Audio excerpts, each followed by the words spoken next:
ഇന്നൊരു മലഞ്ചെരുവിൻ്റെ താഴെയുള്ള ഒരു അടിപൊളി ഒരു വീട് കേട്ടോ. അടിപൊളി പറഞ്ഞാൽ പലർക്കും ചിലപ്പോൾ ഉൾക്കൊള്ളാൻ പറ്റില്ല. ഇത് ഞാൻ കാണിക്കുന്നത് വേറെ ഒന്നല്ല, നമ്മുടെ അപ്പൂപ്പന്താടിയില്ലേ, അപ്പൂപ്പന്താടി പറത്തി വിട്ട ഒരുപാട് പേർക്ക് ശീലം ഉണ്ടായിരിക്കും. ഇത് അപ്പൂപ്പന്താടിയാണ്. അപ്പൂപ്പന്താടിയുടെ ചെടികളുണ്ടായിരുന്നു അവിടെ. അപ്പോൾ അതിൽ ചെറുതായിട്ട് പറിച്ചിട്ട് നിങ്ങൾക്ക് കാണിക്കാൻ വേണ്ടി ഒന്ന് വിട്ടുന്നു മാത്രം. ആ കാണുന്ന നീല ഷെഡാണ് നമ്മളിന്ന് പോകുന്ന വീട്. ഒരു അടിപൊളി വീട് കേട്ടോ. അടിപൊളി വീട് എന്ന് പറഞ്ഞു കഴിഞ്ഞാൽ കുഞ്ഞു വീട്, ഒരു താൽക്കാലിക സൗകര്യങ്ങൾക്ക് വേണ്ടിയുള്ള ഒരു വീട്.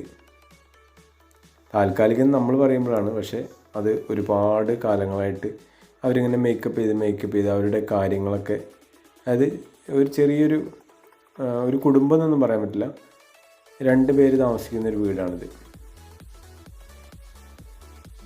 ഈ തോട്ടം നോക്കുന്നവർ താമസിക്കുന്ന ഒരു വീടാണ്. ഇതിൻ്റെ ഒരു പ്രത്യേകത എന്ന് പറഞ്ഞാൽ ചുറ്റുപാടും മലകളാണ്. ഈ മലകൾക്ക് നടുക്ക് റബ്ബറും തോട്ടം, റബ്ബർ പുതിയതായിട്ട് നട്ടുപിടിപ്പിച്ചിട്ടുള്ള ഒരു ഏരിയയാണ്. അവിടെയാണ് ഈ ഒരു കൊച്ചു വീടുള്ളത്. മുകളിൽ ഷീറ്റ് കൊണ്ട് വലിച്ച് കെട്ടിയിട്ടുണ്ട്, എല്ലാ ഭാഗത്തേക്കും വലിച്ച് കെട്ടിയിട്ടുണ്ട്. പിന്നെ ഇവിടുത്തെ ഒരു പ്രത്യേകത എന്ന് പറഞ്ഞാൽ ആനശല്യം നല്ലോണം ഉണ്ട്. ആന വലിയ ഉപദ്രവമൊന്നുമില്ലാതെ അതിലിങ്ങനെ പോകുന്നുണ്ട്. അതിൻ്റെ തീറ്റ തേടി അത് പോകുന്നു, അല്ലെങ്കിൽ അത് ഒരുപാട് കുട്ടികളെയും കൊണ്ട് അങ്ങനെ പോകുന്നു. നല്ല അടിപൊളിയല്ലേ കാണാനൊക്കെ, നല്ല അടിപൊളി വൈബ്. നമ്മൾ പുറത്തിറങ്ങിക്കഴിഞ്ഞാൽ നല്ല കാറ്റും കാര്യങ്ങളൊക്കെ ആയിട്ട്. ഇതിൻ്റെ ഉള്ളിലേക്കുള്ള കാഴ്ച ഇതാണ്.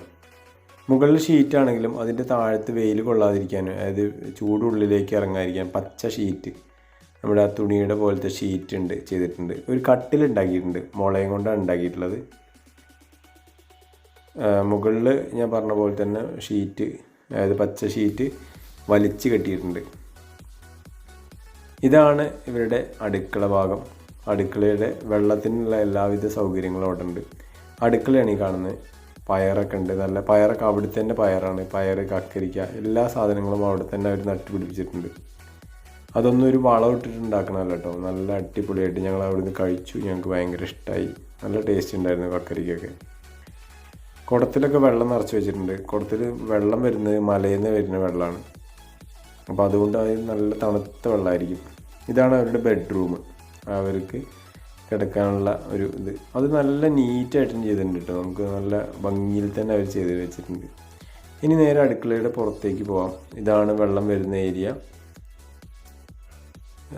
മലകൾ നല്ല ഭംഗിയിൽ തന്നെ കാണുന്നുണ്ട്.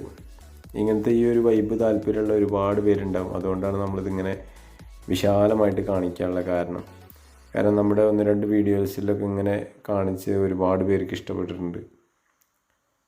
ഇതാണ് ഇവിടെ അടുക്കളയുടെ ഭാഗത്തു നിന്നുള്ള കാഴ്ച. അത് കഴിഞ്ഞ് നേരെ വീടിൻ്റെ ഒരു ഭാഗത്ത്, അടുക്കളയുടെ ഭാഗത്ത് തന്നെയാണ് അവർ വെള്ളത്തിനുള്ള സൗകര്യം കൊടുത്തിട്ടുള്ളത്. കുറേ പാത്രങ്ങളൊക്കെ വെച്ചിട്ടുണ്ട്. ഇത് നിലമ്പൂർ തന്നെയാണ് കേട്ടോ. നിലമ്പൂർ തന്നെ ഉള്ളൊരു ഏരിയയാണിത്. ഇവിടെയാണ് അവരുടെ വെള്ളത്തിനുള്ള സ്രോതസ്സ് കൊടുത്തിട്ടുള്ളത്. ഈ ഒരു ഭാഗത്താണ്. ഈ കാണുന്നുണ്ടല്ലോ ഈ പൈപ്പ്, അതിപ്പോൾ വെള്ളം വരാത്ത എന്താണെന്ന് ചിന്തിക്കുന്നുണ്ടാവും പലരും. വെള്ളം വരാത്ത വേറൊന്നുമല്ല, മേലെ ഏതെങ്കിലും ഒരു ഭാഗത്ത് ആരെങ്കിലും പൊട്ടിച്ചിട്ട് അവിടെ ഉപയോഗിക്കുന്നുണ്ടായിരിക്കും. ആവശ്യമുള്ള സമയത്ത് മുകളിൽ ഓരോരോ ലോക്ക് സിസ്റ്റമാണ്. അപ്പോൾ അത് അവരുടെ ആവശ്യം കഴിഞ്ഞ് നേരെ തിരിച്ച് അതേപോലെ വയ്ക്കും, പിന്നെ ബാക്കിയുള്ളവർക്ക് ഉപയോഗിക്കാം. അങ്ങനെയാണ് അതിൻ്റെ ഒരു പരിപാടി. അപ്പോൾ ഇതേപോലുള്ള ഒരുപാട് വീഡിയോസ്, പഴയതും പുതിയതുമായിട്ടുള്ള നമ്മുടെ വീഡിയോസ്, നമ്മുടെ വീടിനെ പറ്റിയുള്ള കാര്യങ്ങളും, പഴമയുള്ള വീടുകളാണ് കൂടുതൽ നമ്മൾ ചെയ്യുന്നത്. പിന്നെ അതേപോലത്തെ കുഞ്ഞു കാര്യങ്ങളൊക്കെ. അപ്പോൾ നിങ്ങൾക്ക് ഈ വീഡിയോ ഒക്കെ ഇഷ്ടമായി എന്ന് വിചാരിക്കുന്നു. ഇഷ്ടപ്പെട്ടാൽ ലൈക്ക് ചെയ്യാനും ഷെയർ ചെയ്യാനും കമൻറ്റ് ചെയ്യാനും സബ്സ്ക്രൈബ് ചെയ്യുന്ന കാര്യമൊക്കെ ഒന്ന് പരിഗണിക്കുക. അടുത്ത വീഡിയോ കാണാം.